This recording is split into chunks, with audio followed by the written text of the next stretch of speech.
Əfsanəvi görüş filmi. Əfsanəvi Azərbaycan SSR-nin istehsal etdiyi görüş filmi.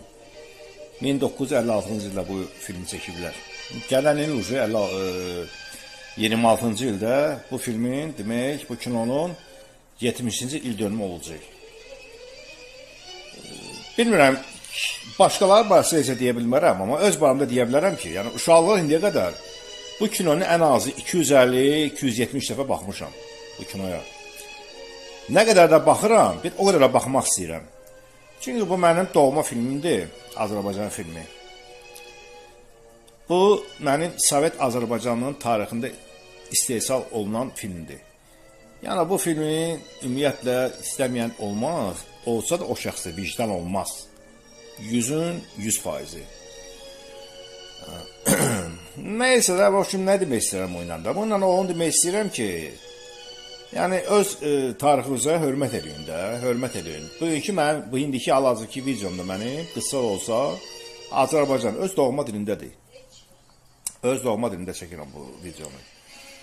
Ona görə də ki, mən bilmirəm, ne fikirləşirəm hal-hazırda. Mən öz kanalımı Rus dilində, yoxsa Azərbaycan dilində, yoxsa Azərbaycan və Rus dilində, yəni tandem şəklində də, yəni bir duet şəklində, həm o dildə, həm bu dildə aparım. Çünki Rus dilli, yəni izləyicilərin tamaşaçılar, kanalımın tamaşaçıları, yəni bir qeyb oldu, harasa gediblər. Ne üçün? Çünki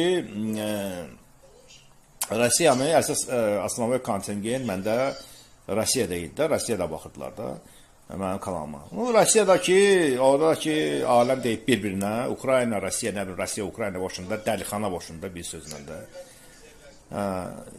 Ona görə Rusiyada ümumiyyətlə bu YouTube-u zamillət ediblər də, yəni astalayıblar, yavaşlayıblar. Yəni ona görə baxa bilmirlər, yazıq millət orada. Yaşlı qoca adamlar orada nə bilsinlər ki, VPN nədir, nə VPN nədir. Ona görə cavanların marağı yoxdur belə şeylərə, belə kontentlərə, yəni Bakıya, nə. Ona görə mən fikirləşirəm, bu kanalı mən Azərbaycan dilində aparım, yoxsa Rus dilində. Yəni, Rus yox, mən o Sovet dilimdir. Sovet dilində mənim üçün, Rus dilində.